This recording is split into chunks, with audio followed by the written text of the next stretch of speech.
What is going on, everybody? We are here. It's me and Ted, First and Ted, on a Friday. Ted was on vacation in lovely Hawaii, and we rescheduled.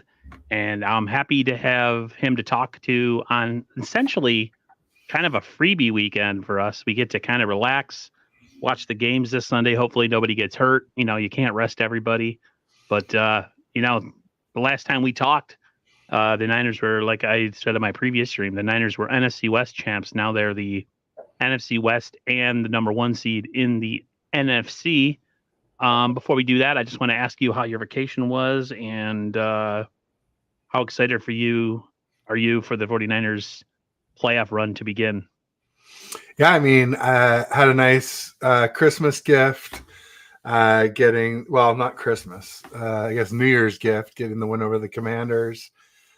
Christmas, not so much. I was just landing in the islands and managed to stream the game onto my phone so I could watch the game live, the Ravens game, that is. And I was kind of almost wishing I didn't see it. Definitely not happy with what I saw altogether. Not as disheartened as you might think, though, given the sort of the stat line of the game. But happy to be back. I love going to the islands, to Hawaii. It's great. However, with a 3-month-old and a 3-year-old, a vacation without childcare is not much of a vacation. I can tell you, just kind of survival mode. Wife takes the newborn in the middle of the night, and I take them in the morning, and then we divide and conquer during the day, and then just get through to get home until we have some more help out to help us raising our kids. But good to be back, and glad that we have the number one seed, and glad that we're starting to get healthy. But I'm sure we'll talk about that more later in the show. So, did we not talk since the Raven situation? Is that when the last we time? Did. No, we spoke that Wednesday. Okay. Yeah, I'd said basically that obviously like Purdy early in the season got lucky with interceptable balls versus interceptions. Mm-hmm. There was a point where he had thrown 4 interceptable balls and had 0 interceptions.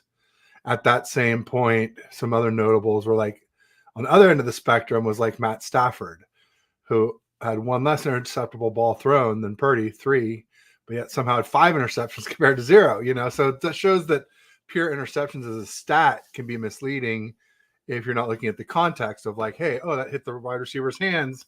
They popped it up and the defense intercepted. That's not on Matt Stafford. I'm sorry. So, ultimately it was bound to happen that there would be some regression for Purdy. It's too bad it happened versus the Ravens, but it does make me feel better about potentially facing them in the Super Bowl, in that, I would still bet on us. I think that healthy, we should still be the favorites against any team in the NFL, and that includes the Baltimore Ravens. I mean, some places you look, that is the case. The Niners are considered the favorite to win it. Still got to go out and do it. I think my biggest takeaway is this team's really beat up. They got a lot of players that need to heal, and having this game and then waiting till the bye week, post bye week. Some people are going to have, who are not playing this game, are going to have like a 3-week hiatus, which can be hurtful for some. But I think when you look how hard we've ran and used Christian McCaffrey, if you look at a guy like Eric Armstead, who's got the plantar fasciitis and the knee, a guy like Trent Williams, who's been kind of dinged up, there's a lot of good that comes out of the long layoff. Yes, there is the possibility of rust, but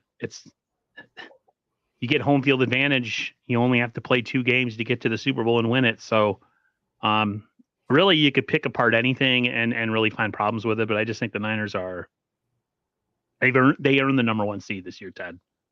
They beat a lot of good teams, mostly in blowouts. Now, Dallas, considered one of the best in the league, they whooped them.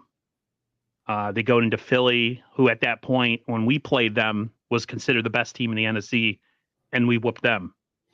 we came off the bye week against a team like Jacksonville, who was some considered to be one of the better teams in the AFC, and we whooped them too. The Ravens game for me, I'll tell you this. This is what I thought about the Ravens game. Is every game that we've played tough, or we thought was going to be tough this year, we end up going in there and kicking their ass, right? So I'm not usually super positive going into games. I'm usually pretty negative always. I actually was like, I think we're gonna put it to them. I think we're gonna force some turnovers with Lamar and stuff, and none of that happened. And Purdy played what you consider his worst game of his career. He's not alone though in that department, throwing 4 picks and no touchdowns. There's a lot of good quarterbacks on that list, including Tom Brady. If you want to nitpick, but Bashar and I talked about the Niners needed a loss before going on a playoff run. And I was like, yeah, do they really though? If you win, you win. Like, why should you want a loss in order to kind of, I don't know, give a loss to yourself going into the playoffs so that you could regroup and kind of refocus. But I didn't believe in all that. It happened anyways.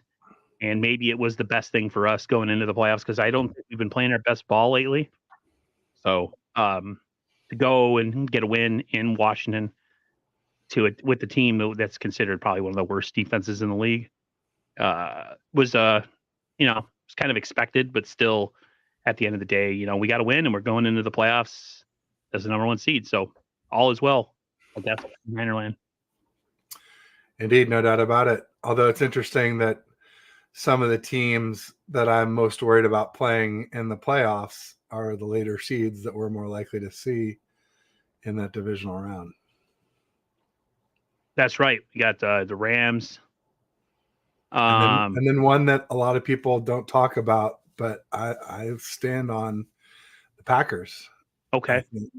Because Jordan Love, I think we talked about last week how it was like Dak has 32 TD passes, Brock has 31, and the guy with 30, third in the league, not just the NFC, but the entire NFL, is Jordan Love. And he's been doing that with, Christian Watson and Romeo Doubs and some decent tight ends, nobody special. But largely he's been doing that without Aaron Jones, and Aaron Jones is back. He's a hell of a running back, and A.J. Dillon is healthy. So giving them a real powerful running tandem to go with these sort of young upstart receivers that have been doing really well. I think it's and their defense is pretty good. They've had some issues with Jair Alexander, their star cornerback. He was a healthy scratch not too long ago in a game, which is never a good sign rolling into the playoffs. But if they can get him rowing in the same direction as the other guys, it's a good defense. They've had a lot of injuries on offense and defense this year. And if they can get healthy, they're a team that scares me more than the Cowboys and the Eagles. The Lions are kind of a weird one. They have a really good O-line, so they are always going to concern me. But yeah, and Jahmyr Gibbs is a really explosive young running back. I think everybody scares me in the playoffs just because it's win or go home, right? You win, right. It's done. Your season's finished. So, but there's somebody that came in the stream the other day. He tells me that he hates listening to me because I'm super negative and I'm always worried. He's like, you're always worried. You're not positive about anything. I don't know. I've been around a long time and I've been a fan, longer than I have been alive, or more years than I've been a fan. Okay. I've been a fan since 89. So we're going on 35 years. I've seen some things. So I don't know. You get a little bit to like, everybody's like super excited. And even the players are like, oh, we got the bye. Woo. And it's like, yeah, but you still got to go and play some ball. Just tell him you'll stop worrying when we win number 6. So, Yes. I think if we win number 6, I'm okay if we have a couple losing seasons, which is totally a lie. James Jernal, thank you for coming through. He says, hello, you sexy bunch of spud-faced cabbage lickers. I don't know what that is, but it sounds awesome. He says, I'm expecting a loss this week. Nothing game. Kind of low-key interested in seeing Sam under center. I can't say that I agree with that sentiment. I could care less about Sam Darnold. I will watch the game for the specific reason as just to see if hopefully nobody gets hurt. And plus, I'm going to have some streams about it next week. So I got to low key have some information to go on. But I got a feeling. I got a feeling tickets are going to be easy to come by at Levi's. I saw somebody post something up in a DM group about like, oh yeah, my friend is posting up her tickets because she has to work. I'm like, yeah, I bet she does. Oh yeah. He says Alexander wasn't injured. He was suspended for pretending to be a captain and going out for the coin toss. Yeah, and when they talked to him in the locker room after the game, he seemed like he was high as a kite. Like he was talking and making no sense. So I don't know what's So going that's on. I not know. as bad then. That's probably not as bad as like what I was making it out to be, like that he's some kind of character risk. Like how here's the flip side of that coin then. If we send that Jair is nothing to worry about or less to worry about than maybe I thought just moments ago. What's up, Jess? Did you check out my Purdy rankings for the week? Yeah, I think he's got Purdy rankings over on Twitter. If you are interested in going checking them out, Jess, I know you're so keen on those updates. So She loves them. She loves them. So I was going to say the flip side of that was I felt pretty vindicated on this one. There's a couple I've been feeling really vindicated on. One is this guy. Because I've been saying for years that I think he's the best tight end in football, period. Not just the best blocking tight end, but that but that I also, just feel like if you put him on the Chiefs, he would do way more than Kelsey. He'd do everything Kelsey does plus yak and block. And we're starting to see that this year. He's leading the league for all tight ends for receiving yards and and also for yards per route run. But mainly it's the receiving yards because, as we all know, Purdy has way less pass attempts than any of the other top QBs. So the fact that we're doing more with less, it just adds to the impact of any stats that our weapons accumulate, and the fact that we have way less pass attempts than probably any other top team. Maybe the Ravens are like us. But another one that came up recently was Frank Clark. And you remember me always saying like, oh, I'd love to have Frank Clark, but we'll never get him because he's a character risk. Well, guess what? I don't know if you saw, Aaron, but there was a tweet that came out that like he's missed like, I don't know, 6, 7, 8 games since he came over to the Seahawks mid-season. It can't be 8. It's got to be. But it's a way high number of games where he's been a healthy scratch because they're just like, oh, we just don't even want this guy out there. Like he's a cancer. And so I feel vindicated on that one too, because isn't he kind of a woman beater too? He or his child, woman. Yeah, I'll just stay out of it. I don't remember the details, but there was some definite physical abuse character issues with him for sure. Yeah.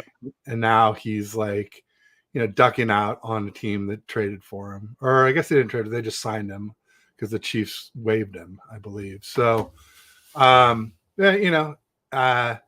to happen to a team. I can't think of a better team to have something bad happen to than the Seahawks. So, they are. I was low key looking for pass rushers, but some people that I speak to very closely know that two things I hate more than anything are bullies and people who hit women. So you could even be a bully to your own kids. I just, man,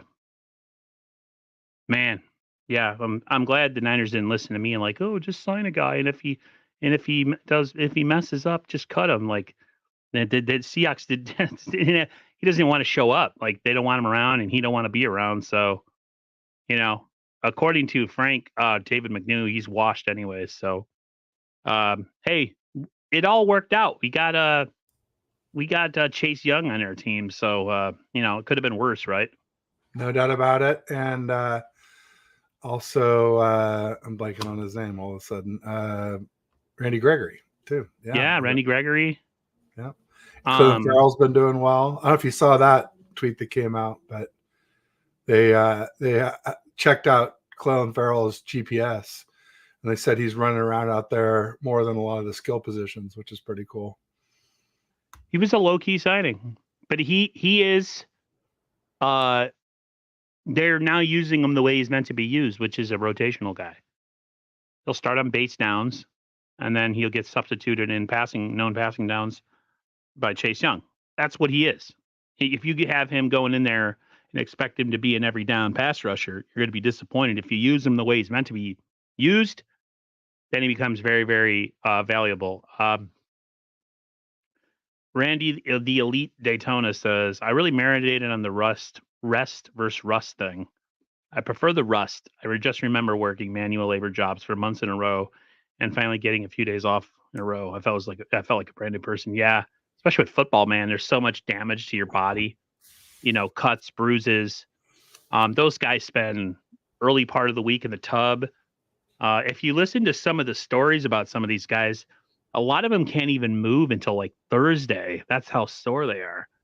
So imagine an extra regular season game on top of that, plus off-season stuff like training camp, mini camps, all that stuff, all the training you've been doing all year since Plus a league worst -20 rest days. Plus, yeah, the Niners had a -20 rest days. They second travel. most travel miles Yep. in the league this year. So yeah, all that adds up. I will say, like, people say, well, I'd rather that Purdy was, stayed hot, because he's been hot, he's been good. And I hear, I can totally see that, but I just would rather him be a little rusty thrown to all his dudes than hot and like missing Debo or missing Ayuk or Kittle or CMC. Remember, he didn't have much of a training camp this past year. He was kind of, I say inactive, but we all know what happened. He came off of the UCL injury, the synthetic slingshot. I think forget who calls it that. And he everything started working gradually, and they finally he didn't get a ton of he missed out a good portion of the offseason. So he says when he looks at it like that, then he could understand Kyle's thinking. Listen, what would you rather have? You rather have them play an extra game with no rest, and then going against, say, like a hot Rams team who has nothing to lose because they have no expectations?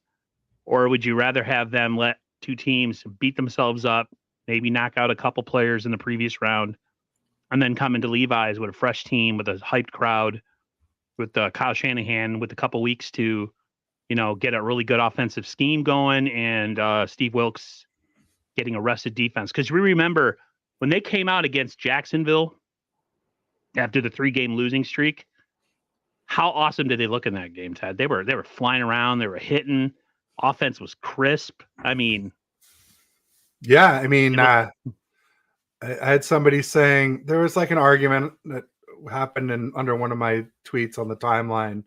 And someone was saying, 42-10 against the Cowboys will never beat a team worse than that. I was like, 34-3 against the Jags. They didn't score a TD. I'd say that's worse. So, it was a huge showing. Not only that, but it was in Jacksonville compared to we played the Cowboys here at home. The Jags, we made Trevor Lawrence look like he was a rookie again, where he was struggling right out of the gates his first 2 games in the NFL. And so, they were missing some players, but they were a definite playoff contender coming into that. I think they still might make the playoffs, but they were looking like maybe one of the top playoff teams in the AFC at that point, potentially. I think they had the best record. We got Brent Smith in the house. He says, greetings, fellas, from Monterey, California, 70 degrees and sunny. I so don't like you right now. It's it's warmer there than 30 degrees here in the Northeast in Rochester, New York. So unless it warmed up dramatically here, actually it's 60 here. Okay, it was a lot chillier this morning when I went to go pick up my dog. Our dog sitter. We used to live in San Francisco, and our dog sitter lives on the same street as us, Francisco Street in the city. You ever run into Joe Montana ever? He lived down on the peninsula. You would more like run into him where I live now in Menlo Park, Atherton area. He lived in the Millennium Tower in the city for a while, but then it like started to lean, and like they realized that the foundation was all messed up, and a lot of the smart people got out of there at that point. I think he moved back to the peninsula at that point. Let's see. Let's just see what else we got here. So, one of the things that happened over the last couple of days is we got the Pro Bowl votes and Purdy was the top vote getter in the NFL, which I'm not trying to rub it in your face, but you were you were not on the hyperbole train and still aren't with the Purdy, move for the Niners to go to Purdy and move on from Trey Lance. You've definitely softened your stance and have accepted that he's a pretty good quarterback, but still, The jersey right there. holding fast on that he's not elite yet. But what do you say to that he is the number one vote getter in the National Football League, and he was Mr. Irrelevant 272 coming into the NFL last season? I mean, how do you, in your mind, make sense of that?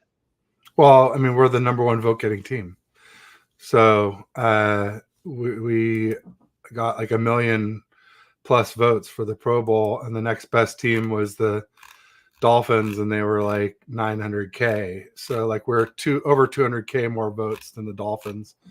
But a lot of it is Brock and CMC are really likable guys. I think there's probably sort of a red state contingent situation with them a little bit. But no, Brock's been playing great. I mean, he's been hitting the deep balls. That was my biggest concern about him.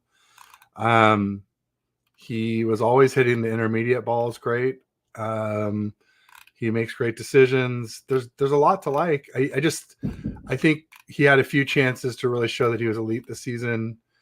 With Debo and hold on.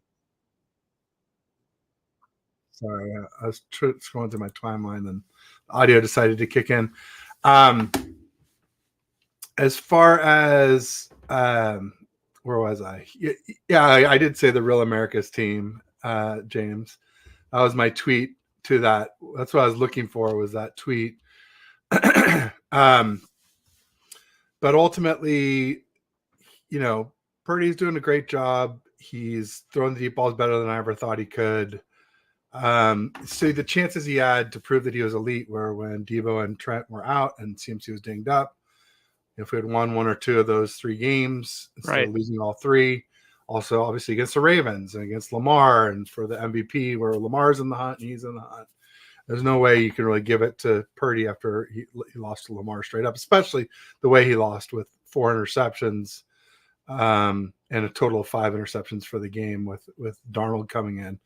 But like I was saying that Purdy was playing elite in between those games, in between sort of like the 3-game skid, which ended with the Bengals and the Ravens loss. Like Purdy was playing elite ball. I just wasn't ready to call him elite because I wanted to see more and versus better teams. So I think he'll have a chance in the playoffs to do it here. And for sure, if we can go and right the wrongs against the Ravens in the Super Bowl, that would do a lot. Or even the Browns, if they're playing hot and the Browns have a great defense and Flacco's playing well and they keep up what they're doing and we beat them in the Super Bowl, I'd be pretty down to call them elite. If it's the Dolphins, I don't think they're much of a test with that defense. James Denal. He says, I suppose he'll have to settle for Super Bowl MVP. Hey, if he plays well enough, listen, you can't kind of write off a career after almost a full season. You can't automatically call a guy elite after that same amount of time being an elite quarterback. I feel like maybe 5 seasons before we start to kind of give a guy that kind of title. I mean, he had some ups and downs this year, but his ups and downs were like some of his down games were still pretty good games other than the Ravens game. He just I think the one with the game with the Ravens, it was like the perfect scenario for the Ravens. They were being snubbed. People were kind of doubting them, and kind of, they were the underdog coming into the game as far as the point spread.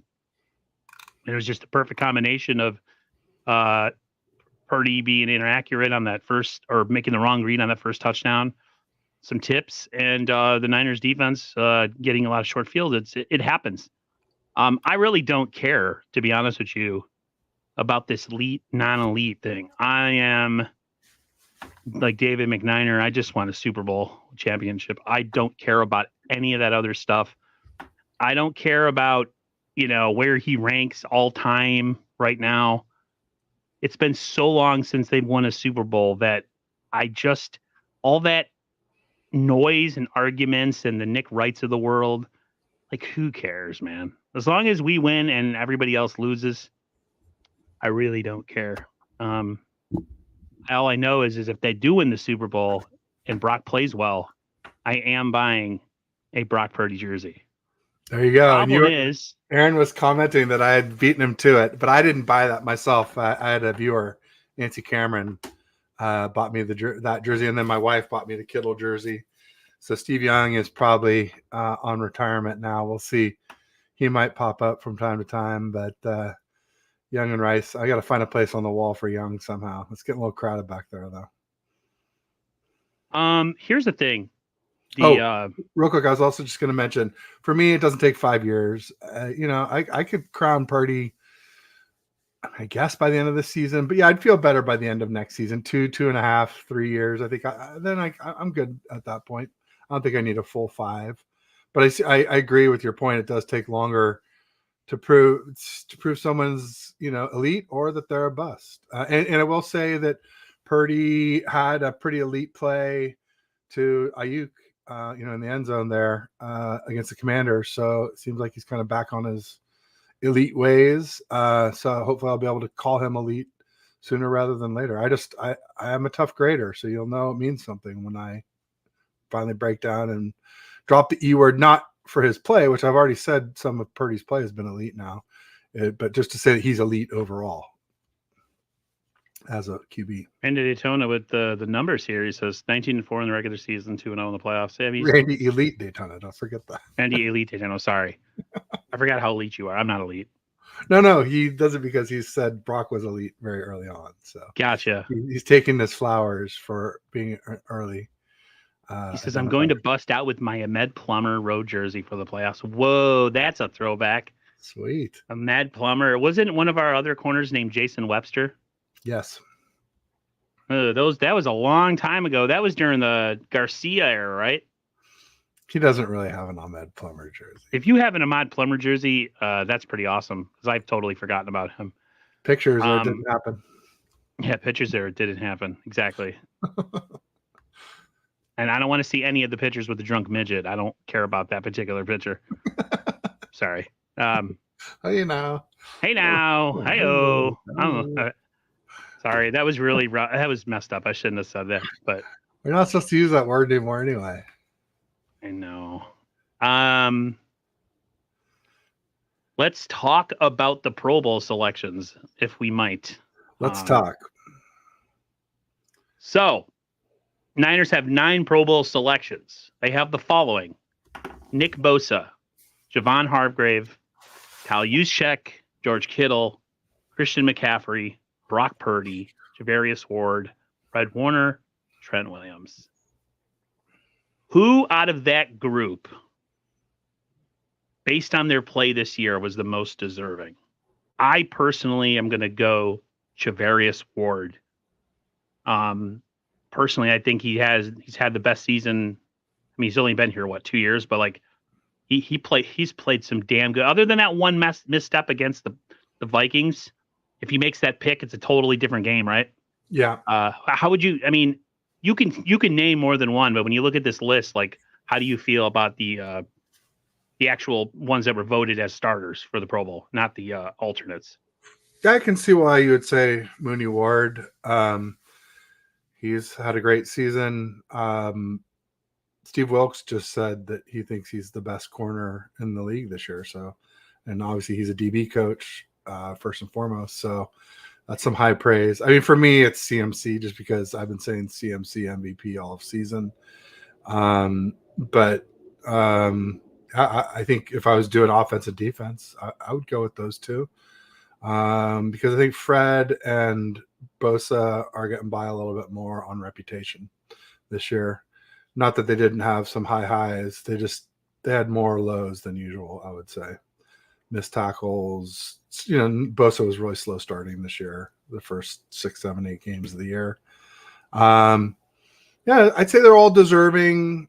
I'd say another one maybe on name is Juice, just because, again, you know, we talked about, is he overpaid? I said, no, he's not overpaid. He's just underutilized. But again, you know, he is underutilized. So, yeah, I think these are all deserving, and I think there's 3 really big snubs. I'm going to interrupt this conversation real quick with news that just dropped on Twitter. Bro, Jason Verrett injured his shoulder at practice and is going to need surgery. I just saw it. I confirmed it. Thank you, Alberto Soto, for that. Randy Daytona, shocker. Yeah, that's how I feel. I hate to make light of injuries, but I said when we brought him back, like, the guy can't stay healthy. I mean, I'm starting to say that about Elijah Mitchell too. It's like Elijah Mitchell can't stay healthy. He finally stays healthy. He's out sick this week. You know, come on, man. It's like, sheesh, some people are just not built for this sport. And Jason Verrett is definitely one of them. I just don't understand how it's almost like Randy Daytona. I've kind of felt the same way, actually. But maybe not. I don't mean it in an angrily way. I'm not saying that that's what you said, or you're angry about it. I don't know, man. I feel like his time is over in the NFL. He's proven again. Not like that last year. Yeah, the guy's had so many season-ending injuries. I think I forgot the amount of games that he's missed as opposed to games that, like, in his NFL career. You know, like, well, he basically had a 13-game season with the Chargers and a 13-game season with us in 2020. And then besides that, I think it might be 5 games of most of his entire 8 or 9 year NFL career. Probably more like 3 games most of those seasons. This year, 1 game. So yeah, I mean, it's definitely time to hang it up, in my opinion. But I mean, as long as he's healthy and the team has a need, and so now we have a need at corner because you probably saw Ambry Thomas got hand surgery. He's supposed to be back for the playoffs. So we'll definitely need some depth in there at corner in case Ambry isn't ready to go.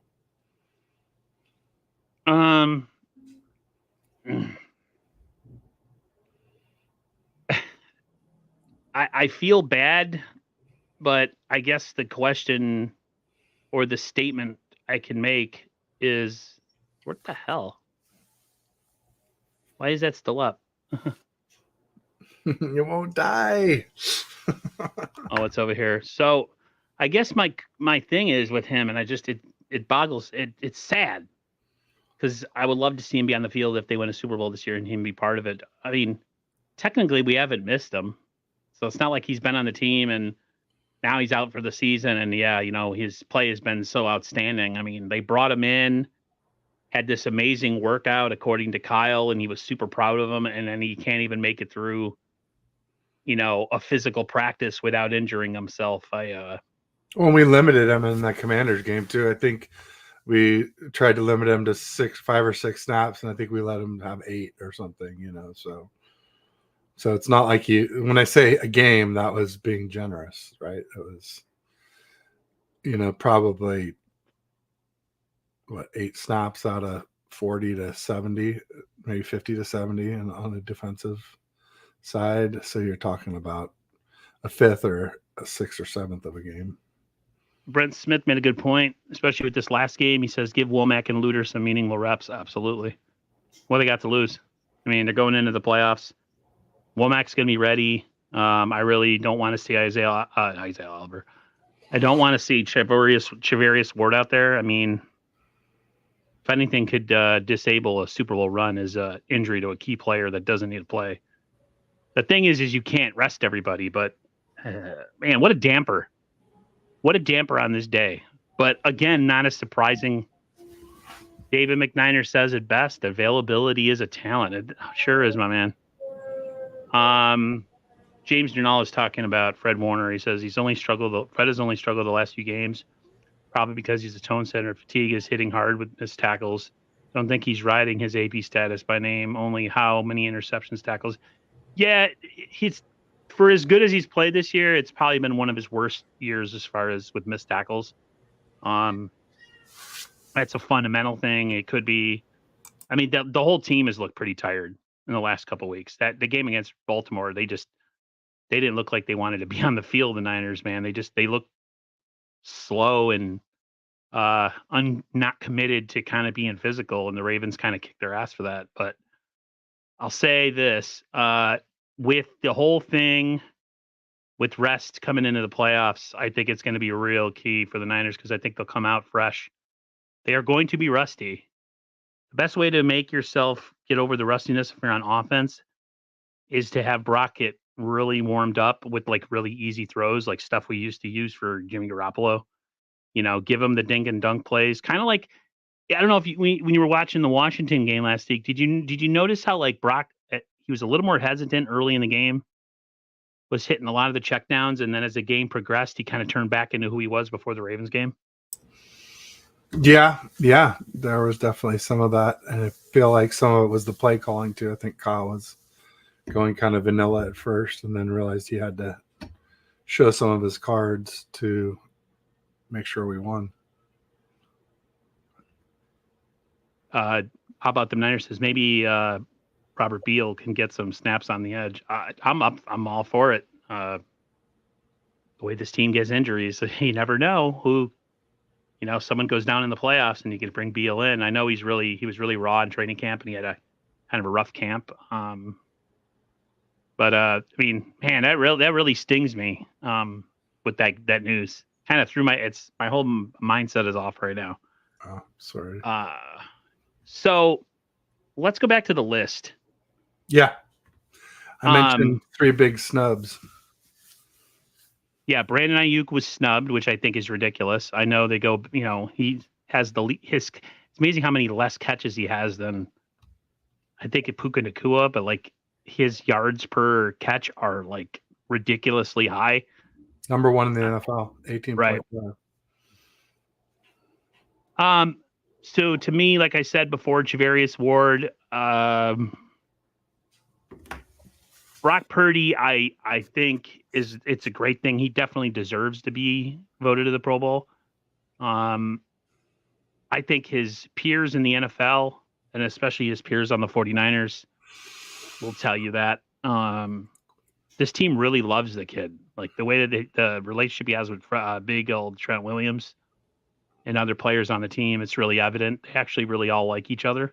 Now, the Niners are winning, so winning cures a lot of what ails you, but they do definitely look like a team that is not fractured. Some of these losing teams that you see that are super fractured, like the Eagles right now, would you consider them a team that is just full of cohesion and brotherly love?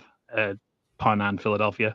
No, I mean they're people are going to the media. They say there's a big fracture in the locker room, this, that, and the other. So I mean, part of it is winning. But the Niners have always had a good stable. Super Bowl hangover is real. We tried to warn them, Aaron. Yeah, Super Bowl hangover is real, especially when you lose. Mm-hmm. When you lose the Super Bowl and then come back the next year, it never works out the same unless the division you're in is just so piss poor. It's the focus isn't the same. You go into games all about revenge instead of going into games and like focusing on your opponent. The Niners had so many injuries in 2020. Oh my God. That was like quest for 6. That's why we had to throw that crap out the window. That was the most overrated, overhyped, overused thing in the NFL. So, but real quick before you take the list away, you can take it away, but I thought I had 2 more snubs besides Brandon Ayuk. I had Debo being snubbed and Dre Greenlaw also. Yep, I talked about that yesterday. 100%. Yeah, Dre Greenlaw not getting a vote was pretty criminal in my book, and Debo, of course. I don't think Debo's going to get votes, to be honest, Ted, because people don't know how to label him as a player. Yeah, that's fine. I get it. And Ayuk obviously has been more consistent. He's had bigger numbers. Clearly 1,300 versus 1,000. But like how many games has either guy won for you? That's where it gets a little more difficult to tell the difference, because I feel like, like the Eagles game, Debo was so huge, and that was such a huge game. Seems like you should get extra points for the value of your yards you get. Like how tough is the opponent that you get them against, and is it the main reason why your team wins, that type of thing. I know they don't do that, but I do that in my own head when I'm looking at these things. I think when you say that, to judge a guy like Brock Purdy, you got to see him when he's without certain players. I think part of that too is this scheme is so player specific, especially in the playmaker department, that if like everything is so the cohesion part of it and the way that they run these plays and the way that they run all this misdirection and sweeps and motions and jet motion and 11 personnel and all that stuff is so. And in Miami, you see it exactly the same too. Tyreek goes out and then all of a sudden the scheme is so player specific that they have gravity like Steph Curry. What's that? CMC and Tyreek have gravity like Steph Curry. Right. They help other players get more one-on-one opportunities. And the Niners offense is predicated on, certain things, and these certain players do so well in those certain things that when they're not in the lineup, this team isn't built to be a drop back passing team. No, they're just not. Brock isn't the guy. If you watch Tua, it's just the offense that they run is so specific to the personnel that they have. So I think part of the reason I think Brock struggles sometimes, on top of, just not playing well, I think is part of it has to do with just the amount of player specific the schemas as far as like what guys do and what it does for other players. Anything else on this list? I mean, I think Wishnowsky could have been on there too. Yeah, he's had a pretty good season. They should have put special teams, but should have put Jake Moody in there too, just for Brian Culp. I mean, I got into a lot of grief with people on the timeline when I defended him. After the Browns game and after the Vikings game, he had the 2 misses against the Browns and the one. The big thing was with the Vikings, it was in the dome. And I just said, he was perfect before all that, and maybe he can get going again. And he's been perfect since. I will knock on wood, because just like I said before, he had his troubles. Some of them didn't look very good, like this one against the Commanders, where he just snuck it in the right upright, and it was not from far away. I think it was like 38 yards or something. So I still have my misgivings about Moody. I still have my concerns, but damn if he hasn't been perfect before and since the Browns and Vikings games. So keep it up. Yeah, he has this weird thing where his kicks kind of tail off the longer the distances. No pictures on the box score. So, it's like it's a golf thing, really. It says no pictures on the scorecard. In other words, how ugly your shot was, doesn't matter if it goes in the hole, type of thing. And it's the same sort of thing with kicking. Nobody cares well, I guess I do care what it looks like.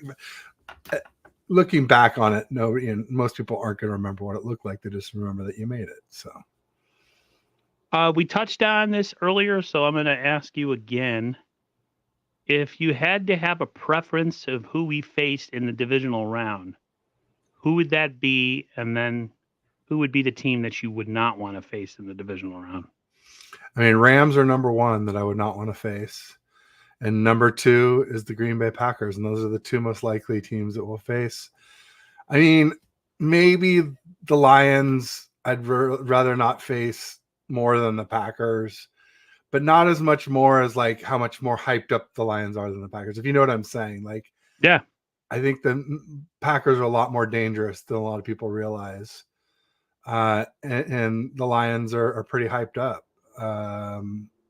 After us, they might be the most hyped up NFC team now that, maybe because it sounds like McVay wants to lose to go play in Dallas more than to win and go play in Detroit, because he's resting all his starters. I mean, if you really wanted to win, you would not rest all your starters. I'm sorry, you just wouldn't. I mean, if you can't, I don't know how much can their seating be affected by a win or loss, or are they pretty much Absolutely. set? Absolutely. If they win, pretty much. And I think it could end up to where they lose and things the same with the wins. But like pretty much if they win, they go to Detroit. And if they lose, they go to Dallas. Hmm. Interesting. Yeah. And McVay announced sitting starters way before Kyle announced that Brock wouldn't play. And I said all their starters. I shouldn't. It's not all. It's a lot of their big guys, right? It's like Cooper Cooper Cup isn't Kupp, playing. Yep. Donald, Stafford, Noteboom, who's their left tackle. I Puka think Ernest Nakua's Jones, playing. their middle linebacker.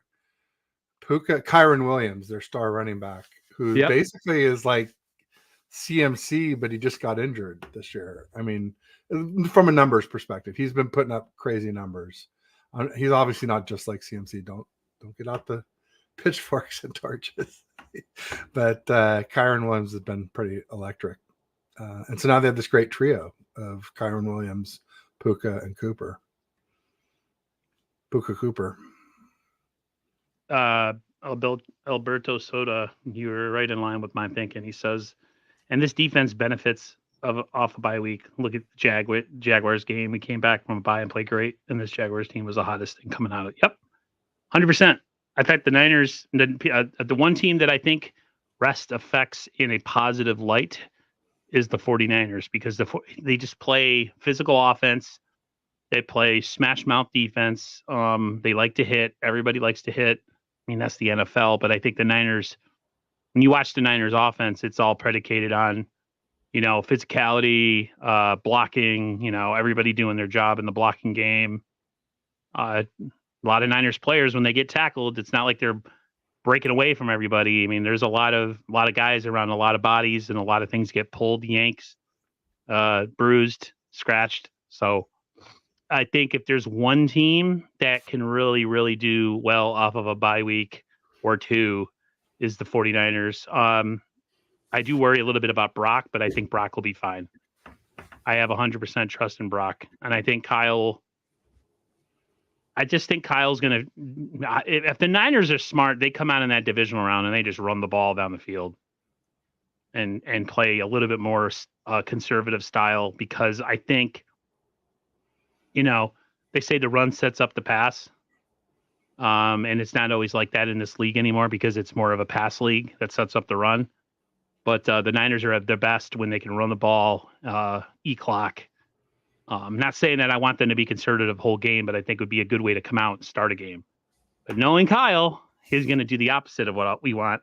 And he's going to come out and probably throw 6 straight passes. So sabotage.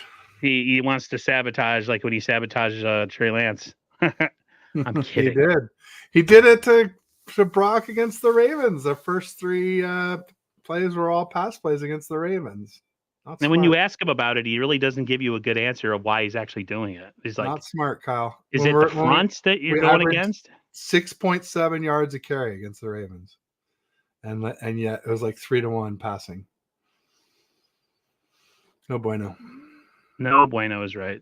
Don't know if it's not really much to talk about in the Rams game other than just trying to get out of it healthy. You have any thoughts on the game besides somebody asked me my uncle on our trip. He asked me, says, Ted, who's favorite in the Rams Niners game? I'm like, who cares? I really couldn't. I'm like, who is really betting on this game? That's the better question, because like, how can you make any sense of it with all those Rams out that I just mentioned?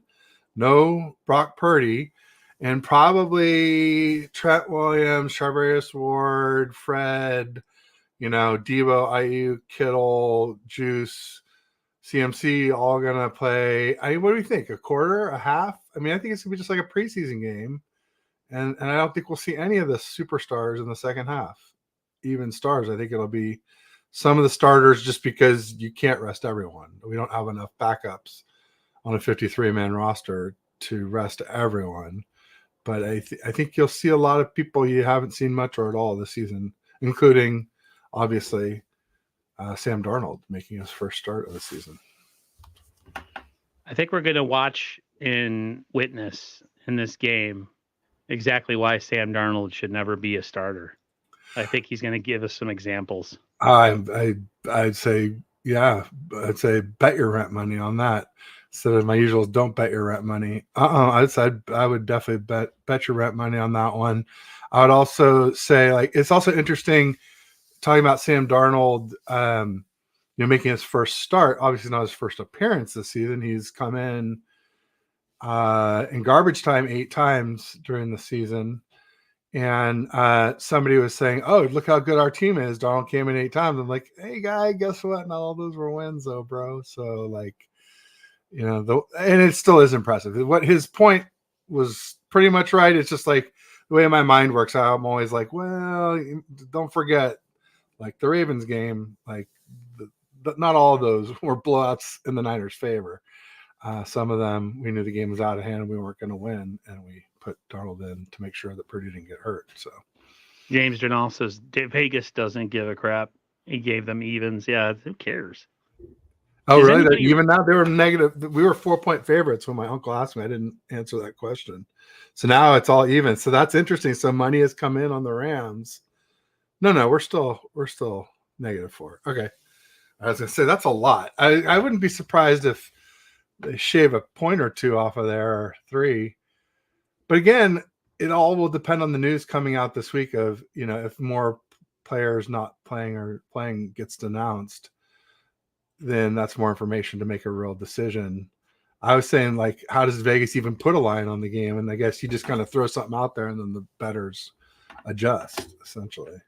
So when I did record predictions, I said the worst the Niners might be this year is 12-5. I think I'm pretty much clear on that one. You're very clear. I said 11-6 or maybe 12-5. So I'm probably wrong. I mean, at least I'm definitely wrong on the 11-6, and we'll see. And who cares on the other? I mean, honestly, it's like if we win, we lose, the game's meaningless. So the game is absolutely meaningless. Anybody who's trying to make more out of it than actually is, you need to stop and get therapy. You just need to, it's go touch grass, go touch your wife. I don't know, whatever you gotta do. Aaron,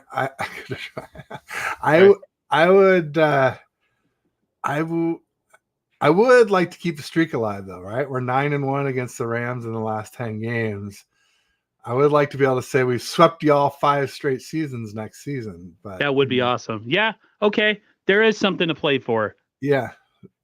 That's it. But we better not lose in the playoffs. It's just for the fans, not for the players who can give a shit about that. So yeah, as long as you don't lose in the playoffs, because then that would be the ultimate FU to the Niners. No doubt. That would be that 87. Oh, it's got to be just like 2021 all over again. Like sweep them in the regular season. At least we know we won't face them in the NFC Championship game. And the great thing about it too is Jimmy Garoppolo isn't our quarterback, so yeah, the chances of that are pretty slim. And we don't have Josh Norman as one of our corners either. Drop Tart. That's right. Oh, Drop Tart. Drop Tart, because he dropped the interception in that game. Yeah. I don't know if I would have been totally confident with the Niners in the Super Bowl that year, to be honest with you. I said all along that people are like, oh, wouldn't you trade all those wins for a win in that NFC Championship game? And I said, I am not convinced that we would have beaten the Cincinnati Bengals in the Super Bowl that year, because we barely beat them in Cincy, and there were some big differences in that game. And I can go into all the reasons how we barely beat them. I don't want to waste a lot of time on that. But the big differences were that Trent Williams and Jimmy Garoppolo were healthy in Cincy, and Trent had a high ankle sprain, and Jimmy obviously had the shoulder and the thumb he would have had for the Super Bowl. They definitely had the NFC Championship game, and you can say pretty reasonably that they both still would have had issues for the Super Bowl. And then in Cincy, Trey Hendrickson, their star defensive end, who's up there again as one of the sack leaders again this year, he played the first half but was out the second half. And their star middle linebacker, I say he's their Fred Warner. He's not as good as Fred Warner, but he's pretty damn good. Logan Wilson was out for that entirety of that game. And we had to have like 5 or 6 things break our way just to force overtime to finally win that game in overtime. So wouldn't say we couldn't have beat the Bengals in the Super Bowl. I just wouldn't say we would have for sure. We could have, could not have. I'd probably say about even money was for, I'd say more like a coin flip. Before we kind of get into the last bit of the stream, I got Randy Daytona says, he said, heads up, there's a vintage 49er visor on eBay right now, Ted. Hey, thank you, Randy. Should have DM'd me, man. What's going on, Brooklyn? Thank you for coming through. Brooklyn Niner Empire in the house. He said, what's up, sorry, Randy's fellas? not on Twitter, though, so you can't DM me. Well, you can email me, Randy. I got my emails in YouTube. Luke said that the best. He said, Verrett, geez, man, this guy's body can't handle football. If his body matched his will, he would be one of the best corners in the league. His skills are elite. Yeah. I don't even know how to feel about it. I'm depressed. I'm down. I'm a little bit hurt, but at the same time, are we surprised? No. And they didn't lose him really per se, because he's barely touched the field since they acquired him. They bring him back again next year. I mean, they're just crazy. They should have just brought back Dante Johnson if that was the case. Well, poor Dante tore his ACL last time he played for us. So, before I'll close it down with a little bit of a sneak peek at the schedule for next year. If you would like to do your paying the bills portion of the stream, go right ahead. Absolutely. Got a sponsorship with the Travelstead Group, TTG. They do retail and hospitality logistics. So they do transportation and warehousing for brick and mortar. They do FFE, which is fixed furniture and equipment. OSE, which is operating supplies and equipment. New store openings, rollouts, relocations, decommissions from the first mile to the final mile and everywhere in between. Travelstead has you covered. Let them know how they can help you by air, ocean, or land. They do closed-loop solutions for retail and hospitality. Nick and Henry are the go-to guys there. They have 100% US-based support. So these complex operations often have fine-tuning, sometimes snafus. Good to know when you pick up the phone, you want to end up in some call center overseas where they have no clue what you or your business do. So check out the link. It's in the description of the show, my YouTube about page, my Twitter bio. It's also on Instagram and Facebook. If you follow me there, click the link, check out the video. Be sure you tell them Ted sent you. Thanks in advance, everybody. Appreciate it. Nice. Awesome. The last thing I wanted to talk to you about is the 2024 opponents that popped up the other day. I know we're talking playoffs and we're trying to focus on, the present, but there's a couple games. Let me see if I can find the thing. I'll pop it up on screen.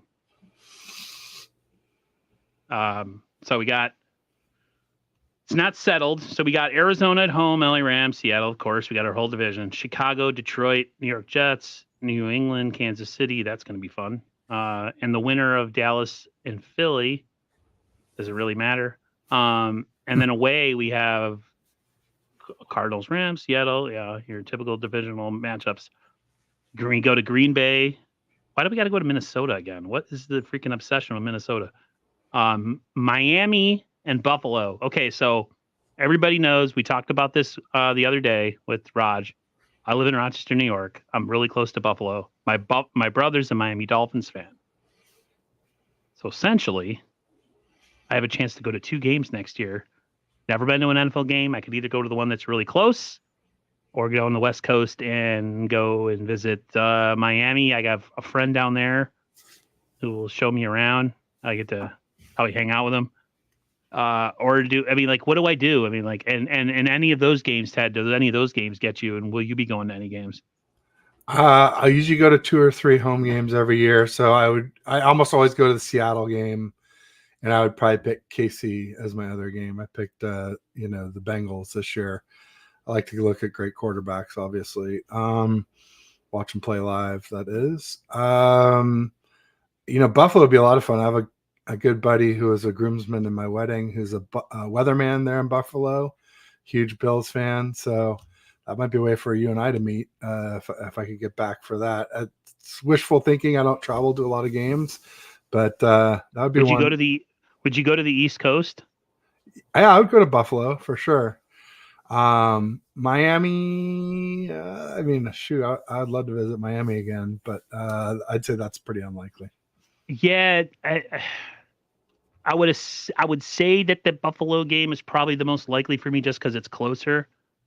New England maybe. I just I've, I've never been to a game, and it's like I guess I won't have to get on a plane if I go to Buffalo. I want to meet up with some people though. So like if there's a good amount of 49er fans going and we could somehow meet up before the game, that would be cool because then they can kind of you know give me the lay of the land as far as how to act at an away game and like what and what not to say and maybe just to have a little fun. I don't usually drink, but maybe I'll try a little something to get myself a little warm and fuzzy before the game so I'm not so angry. The one thing I've learned to do, and I'll take it down, the one thing I've learned to do is internalize my anger with football, but it's actually worse for me than when I used to flip out because now so the Ravens game, I internalized that whole game. I was so pissed off about that game for like 2 days because of just how bad it was. But in the past, I would throw stuff and break a remote control or a light in my room. But I've gotten older, so I don't know. I got to find a different way to get rid of stress. I don't know if I should get one of those like balls that you can squish, or somebody can buy me a rocket launcher and we can go out in like an oil drum field and just shoot stuff. I don't know, but yeah, going to that Bills game would be fun. Yeah, the Bills fans are pretty hardcore, but I think they're pretty friendly too, though, from what I've heard. Like my brother said to just ignore people. It's not like going to Philly where they're going to spit on you and throw things at you and stuff. Yeah, did you watch that video? They probably even let us break a table or whatever, jump on a table, like they do there. So yeah, I mean, they're good folks from what I understand in Buffalo, or Orchard Park, or wherever it's called, where their stadium is. Young Smooth says, "What up, Ted?" What up, Young Smooth? James Jernal was talking about the Packers. We were talking about them earlier. He says they're trash against the run, not sweating. I'm not really thinking about the playoffs yet. I just want to get through this regular season game without any injuries, to be honest with you, 100%. So we've pretty much covered everything there is to cover. I know you have a stream at 6 p.m. Eastern. So we're going to get out of here. Me and Ted appreciate, I know not a lot of people watched us today, but for those of you who did, we appreciate it. Kind of a random 4:30 stream. We'll probably be back next week to our normal time of 6:30 Eastern, which seems to be pretty good for us. On Wednesday. On Wednesday, 6:30 p.m. Eastern on Wednesday, 3:30 p.m. Pacific time. Thank you for those who actually did show up. We appreciate the comments, the interaction, and hopefully next week we'll be talking about who our playoff. Actually, we still won't know.